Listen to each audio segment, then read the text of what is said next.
Snappers, we love them both, don't get me wrong, we love them both, but Twinkie was just a, a very rare, exceptional dog.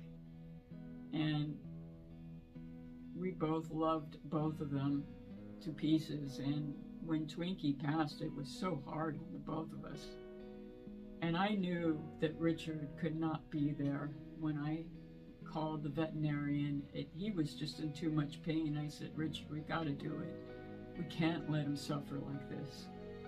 And I had to call the veterinarian, and Richard walked away into the carport, and I knew he was crying. I could feel him crying. And I broke down. I can't even talk about it. If I start talking about it, I'll start crying, like you can see right now. It was emotional. It was hard to lose that dog. And the veterinarian, and he died peacefully. She was wonderful. She put him into a nice sleep, and I petted him, and I said, Twinkie, we're gonna all be together, you know, soon. You know, when Daddy passes and I passes, we'll be there. Wait for us. You know, I was just talking to him and letting him know, just be, it's going to be okay, is what I was trying to tell him. It's all going to be okay. And the veterinarian was saying, it's good you're talking with him. And she put him into the deep sleep, and then from there he passed on. And Richard said, we can't bury him for 3 days. We got to let 3 days pass so that his soul has time to transition.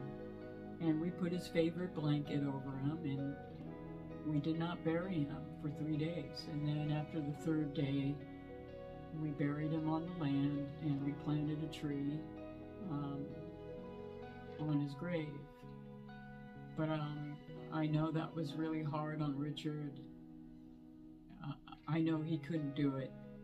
I had to be the one to do it, to call the veterinarian and be there. It was so painful to Richard that he just couldn't even be there.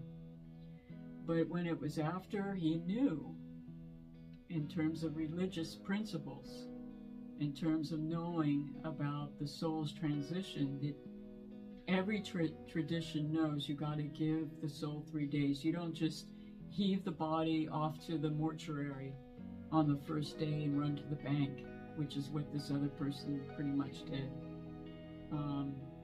And I'm really glad that Richard's son said prayer